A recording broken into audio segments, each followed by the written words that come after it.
Hello, in this video I want to show you a couple of techniques that you can utilize in order to reduce the pain after the breakup. And it doesn't matter if you just broke up or it's been a while but you're still getting those like sudden emotional hits and you just want to feel a little bit better. This technique are quite effective. They are not like a silver bullets so that they can remove pain permanently. No, they are not. But they can be helpful for you. So I really recommend you to grab a piece of paper or your phone and then write down the name, short description, and when you're having those emotions hitting you, you know where to look for. So let's get started. So on the first technique in this list I called this is ... method. It's quite simple but quite effective technique that can help you to shift your attention from inner world to the external. It's effective in the moments when you're feeling that emotion super strong, almost that you start feeling that you're gonna start crying. Don't start crying, I'm gonna explain you why. But the idea under this technique is that basically you start the sentence with the words like this is, and you look around and you say, this is a man. This is a green car. This is a bird. So those type of things that like you see around, and it doesn't matter if you're at work, at home, you can just look and stay by the window and start looking around for the different objects, either the static or the one that is moving. What it does, it's just really gonna start helping you to switch the intention from yourself to something else. And it's gonna stop the train of thoughts in your head that associated with the current emotions that you're having right now. And a quick note about crying and tears. I said you should not do it. And the reason is quite simple but fascinating. I don't know if you know that our tears have the opioids. It was the discovery for me. So basically through the bloodstream, it goes to our brain and release the endorphins. That's why when you cry or after the big cry, you just feel the relief, even a little bit dull. But there is a catch. It would not work as a strategy. It's sort of like a coping mechanism when our brain remember it like, oh, from the early childhood, when I cry, then somebody gonna come and help me. So in this case, it's just something that would not work long term. It will block the emotions that you're dealing with rather than help it. So the next technique in this list I call what worse can happen than this breakup. And the name speaks for itself. You just need to put something in perspective and create the list. What worse can be than I'm currently experiencing? Think of, oh, I can get a cancer. Oh, I can get a stroke. I can lose a child if you have one, or I can lose a parent. So a lot of things. You can also think of watching somebody suffering. You can imagine yourself going to prison for 10 years, 20 years. You can imagine filing a bankruptcy, becoming homeless. So many things that if you think in the bigger picture, you understand that something that you're dealing right now might not be that bad. So the next technique I call 3 list. It's quite simple. You need to make 3 written lists.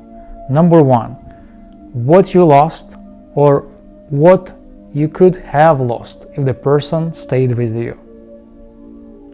Number 2, what you gain or will gain now that they're gone. And number 3, what was bad or unhealthy in the relationship. You need to be very specific, you need to be honest, and make it very, very personal. And when the grief hits you, you just need to open it and read it. And maybe one time is not enough.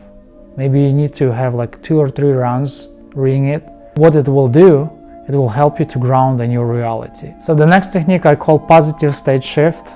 And what you need to is to create a list. That list should contain a variety of positive feelings that you experience in your life. And that could be things like the moment when you felt confident, the moment when you felt calm, determined, even the moment when you just was, I don't care. the moments when you felt like courage, joy, being kindful, the moment when you felt like the freedom is there. So those moments has to be with you, so just make sure that X isn't part of those memories. You can pull this from childhood, teen years, or any moments you really felt good on your own. So now you look at that list and you can start working on it by picking the first positive feeling. You just need to remember what it felt like or imagine it.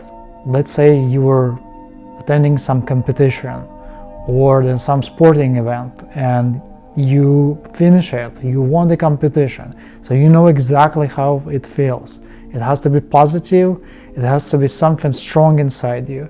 And then pick up that feeling, you need to take a deep breath and exhale. You need to do the same with the second feeling and the third and the fourth, basically shifting you from feeling worthless, unconfident, unvalued to something that you know you were good at. This pulls your brain from that emotional tunnel and you start feeling again much stronger rather than feeling unworthless or weak or broken. So the next couple of techniques will be helpful, especially if you have trouble falling asleep due to breakup or any other emotional stress.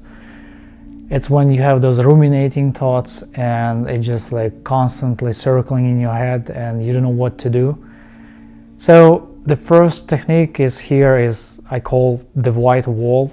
You just need to imagine a plain white wall in front of you.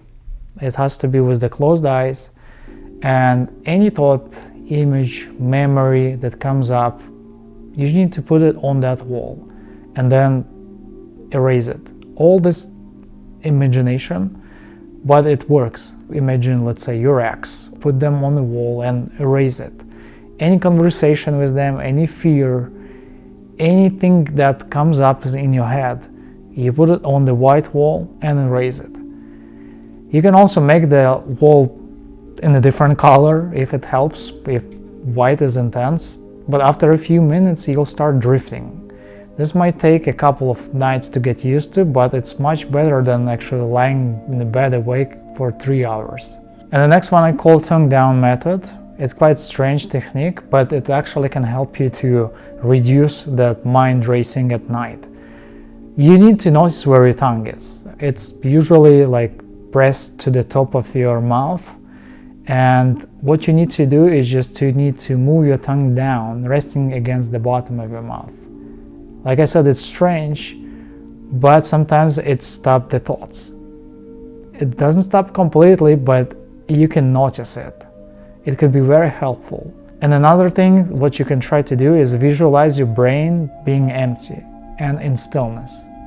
Sounds strange, but it actually works too. Go ahead, try these techniques and see which one works for you.